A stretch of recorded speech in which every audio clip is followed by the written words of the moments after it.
Let's begin!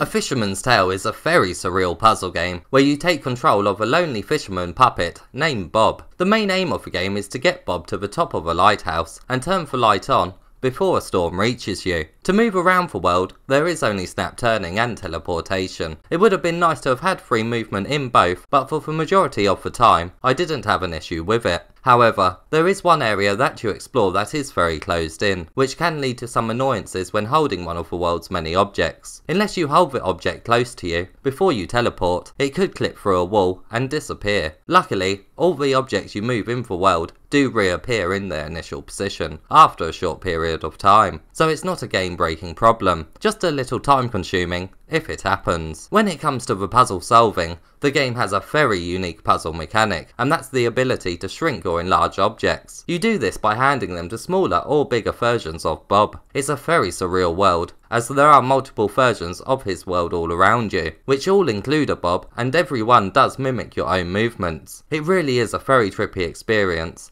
and at times is quite reminiscent of Alice in Wonderland when she drinks a size potion. The actual puzzles are not too difficult when it comes to actually finding the right item to use. The difficulty really lies in learning how to get a new size of an item to one of the Bobs. Some objects can even be combined with each other or interacted with at the same time with both hands. This always makes the handling of objects even more realistic in VR games, as your actions do come more naturally, although the immersion can be broken at times, as some objects in the world don't have the same level of interaction. Most items can still be looked at for a closer look though, and can even be enlarged or shrunk. This can come with its downfalls though, as some objects that are not intended to be used in a puzzle can become too large and don't fit inside their new world, resulting in them getting stuck in parts of the world. It ultimately eliminates some experimentation with certain objects. Although the areas you can move around in are quite small, there is quite a few cupboards and drawers that you can interact with that often contain an item inside. I think most will explore every nook and cranny of this game, just because the interaction is spot on, and the fact that there are collectibles that come in the form of pearls that encourage a bit of searching.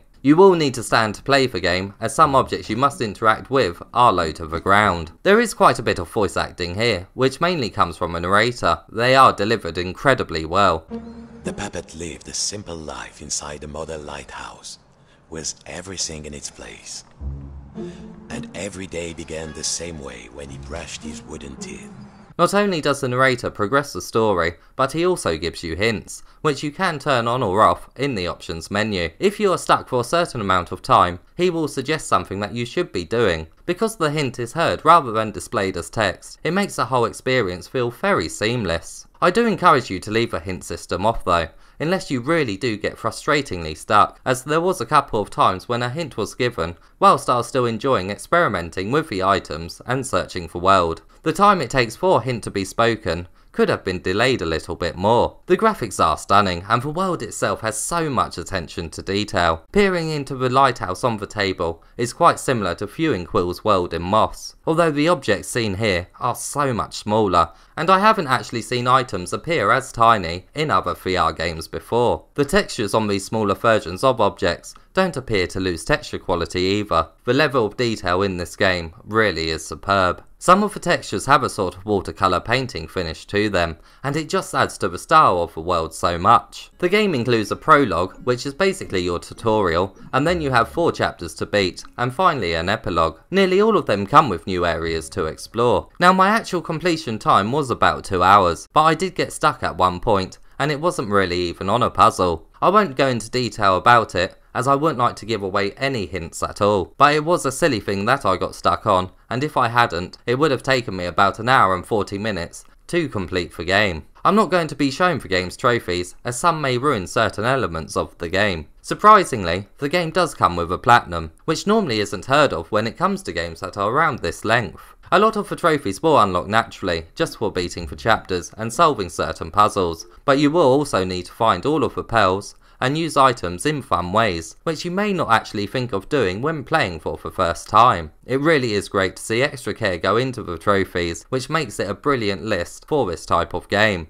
This was such a magical journey from start to finish, and I'll be honest, it's been a hard one to review because I want to tell you all about the amazing things that happen, but obviously don't want to ruin it for you. A lot of the fun in this game certainly comes from not knowing what wacky scenarios you will be in next, and I don't want to take them initial wow moments away from you. It's not 100% perfect, as there are moments when items can disappear through walls, and it can be annoying when you have to wait for them to reset, but it doesn't massively hurt the experience overall, and it only mainly happens in one area. The game is quite short, but on the plus side, it is very high quality from start to finish. Instead of having only a few jaw-dropping moments, it constantly treats you, not only with its visuals, but also with its unique puzzle mechanics. For the most part, it's a visually warm and colourful game, and when it's not, it's intense and exciting. I can't show you what I mean by intense, in fear of ruining a great VR moment. Overall, A Fisherman's Tale truly sticks you inside a fairy tale like world, and the story is told in a similar way.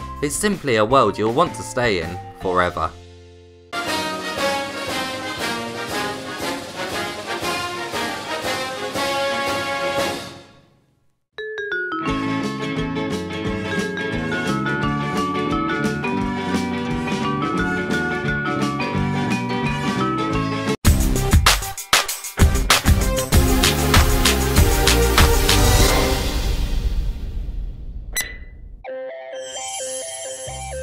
It's a shame that it is a short experience, but it certainly has had a lot of work put into it. Time does fly inside this world too, simply because you're enjoying it so much. There really is never a dull moment.